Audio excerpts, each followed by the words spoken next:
because Egypt is not going to be able to live that way.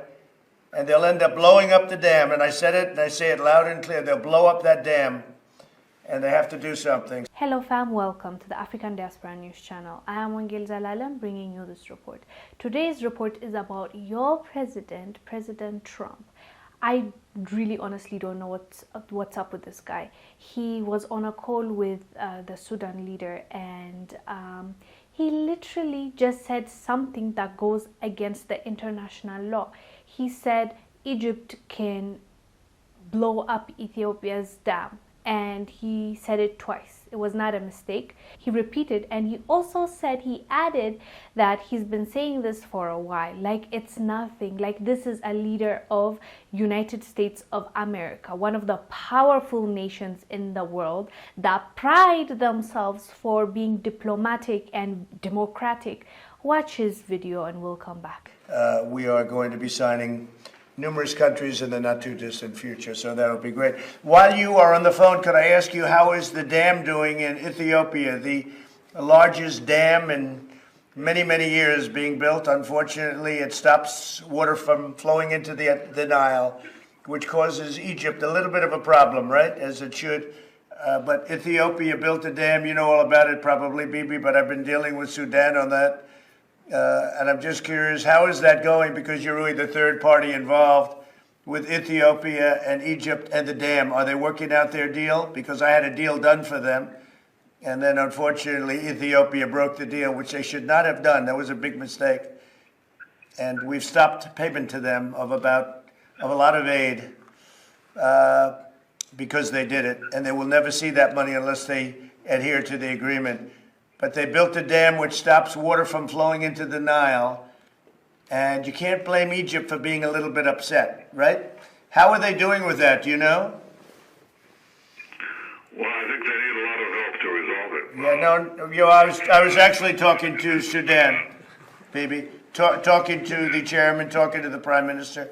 How are you doing? Yes, You may not want to answer that. We do very much appreciate the effort that started with the Washington process, which in very few months brought us together. And I think we are progressing very well on this. We hope to reach a win-win situation that will bring a lot of benefits, complementarity for the three nations. And we are moving in that direction. We hope to reach an amicable solution soon for this. Yeah, if you would, because I had a deal done, and then they broke the deal, and they can't do that. They can't do that. So the deal was done, and it's a very dangerous situation because Egypt is not going to be able to live that way, and they'll end up blowing up the dam. And I said it, and I say it loud and clear. They'll blow up that dam, and they have to do something. So whatever you can do to get them, Ethiopia, to do that, they're going to have to, okay? And we've cut off all payment and everything else to Ethiopia. It was terrible. We were all set to sign a deal. It was negotiated for 5 years and longer than that. And they couldn't make the deal, and I got the deal done. And then they're getting ready to sign the deal, and they broke the deal, which is not good. So whatever you could do, Prime Minister, if you could, that would be great, okay? You tell them they got to get it done. And I'm telling Egypt the same thing, by the way, you know, because they could have stopped it. They should have stopped it long before it was started. Do you see what I mean? Did you just watch the video of him threatening Ethiopia and actually signing it off? He was making it sound like it's so simple. They'll blow up the dam, like that dam holds water. The irony is, he's talking to the Sudan leader. Do you know who's going to pay the price if this dam is let's say in a crazy world that this dam is blown up and America is condoning this and Egypt does that to her neighboring country, which is Ethiopia. We are neighbors in Africa. And do you know who it's going to hurt? Imagine all that water after a bomb goes off. What will the water will evaporate magically? What will happen? It will destroy Sudan. Already they're facing floods. They're not in a good situation at the moment. Even Ethiopia is trying to help with that issue. And this powerful leader goes out and says that there are press people there. He's talking to another leader. I think Benjamin was also on the call, and he says that, what?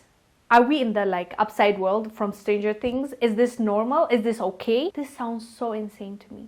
And to top it all off, the way he's speaking, the way he thinks America runs the world and we're just part of the colony. Like Ethiopia should have agreed to the biased contract that America brought in.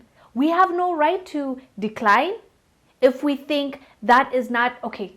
Again, I would put a disclaimer whenever I talk about Ethiopia. I tell you a disclaimer because I'm Ethiopian.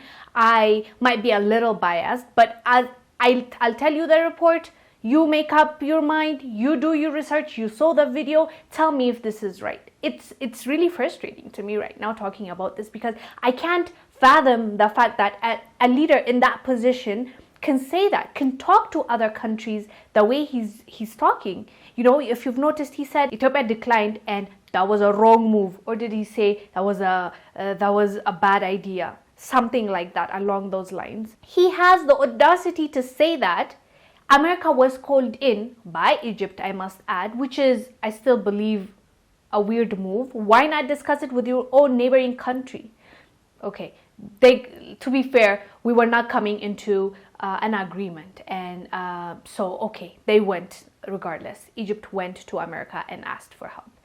And America is supposed to be the middleman trying to make peace, not start a war, not tell Egypt to blow up Ethiopia's dam. How crazy is that? And what really got to me, to my core, is the way he was talking about Ethiopia. Like, as I said, like we're colonies, like America is our colonizer, he's the king, and then we're the slaves. Did you catch that, or am I reaching? The way he was talking, they backed up from this agreement, so like they'll pay for it kind of attitude. If we don't agree, we go ahead and discuss more with our neighboring countries. Why is America being involved? America, last time I did a report of America cutting the aid, like over $100 million that they promised to give Ethiopia, that we were expecting to get aid, they cut it off. You know what? So be it. You know, President Trump and whoever is in this administration who is condoning this can take that $100 million and shove it. You know what? That aid that they are bragging about, the $100 million, they can take that and give it to Egypt, or take it to America. There are so many homeless people that we are looking at right now. Go support your people there. Go do something for your people that are voting for you. You know what? This is so ridiculous. And this is exactly why as Africans should not be taking loans. Did you see how he talked to us and telling us, this is the carrot, I'm not going to give it to you unless and otherwise you do what I ask you to do. How insane is that? And why are we still taking money from this kind of people, this government? The reason why they give us this money is because they want to control us. That's easy. That's facts. That's common sense. So I'm glad they showed their colors. Unless and otherwise our leaders are colorblind, they should see clearly what is happening to us. And to be honest with you, since I just saw the video, I feel like I'm being loud. I feel like I am being extreme with my emotions, but this is how I'm feeling. And other Ethiopians are also taking it to heart. In America, the diaspora community, first generation, second generation, I heard they're going to have a peaceful protest in America and around the embassy, making their voice heard, because this is ridiculous, you guys. This is not only a trespassing in international law, it also proves that America is not this neutral, diplomatic, democratic country. No, none of that. Like, none of that. Trump is really showing the true colors of what the American leaders are really like. It's just he shows it and the others were smart enough to just do it on the down low. That's how I feel. Oh my god, you guys. So you saw the video, you heard me rant for a little bit. Please do let us know down below what your thoughts are about President Trump saying this ridiculous thing that goes against the international law and inciting basically violence on Ethiopia, supporting Egypt to do this kind of bombing on a dam that we built. You guys, it costs $4 billion.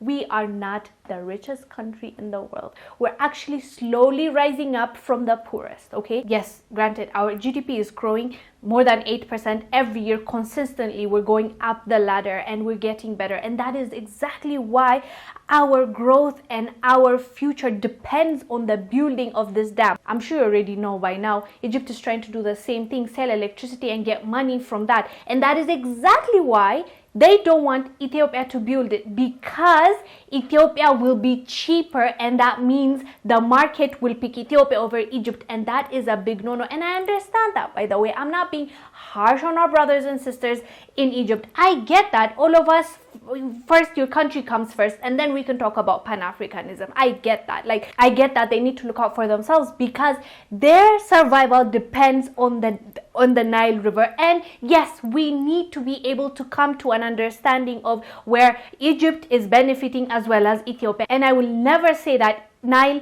is only for Ethiopia. It's a natural resource. Yes, more than 80% of it comes from Ethiopia and it flows through Sudan and Egypt. So the main source is Ethiopia. It can be seen as it's Ethiopia's natural resource, but it also gives life to those countries. And we need to be understanding of that too. If we're really true Pan-Africanists, we want to support everybody in Africa. Every black person deserves a chance in this world because we have so many things going against us. So I get that, and I want them to come into a conclusion, a mutual understanding, and we go forward in a good direction and everybody's benefiting, but not in the way now Egypt is doing it. To be honest with you, they're being bullies. And the fact that America is on their side now, the Arab countries are on their side now, it feels like one against all those countries, powerful countries, I might add, rich countries. So in a way, I feel like I need to defend my country too. I need to talk about this too. So that's why I'm here. Anyways, do let us know what your thoughts are about President Trump saying Egypt will blow up the Nile Dam, that is GERD. I am Wongel Zelalem bringing you this report. I will see you on the next one. Bye.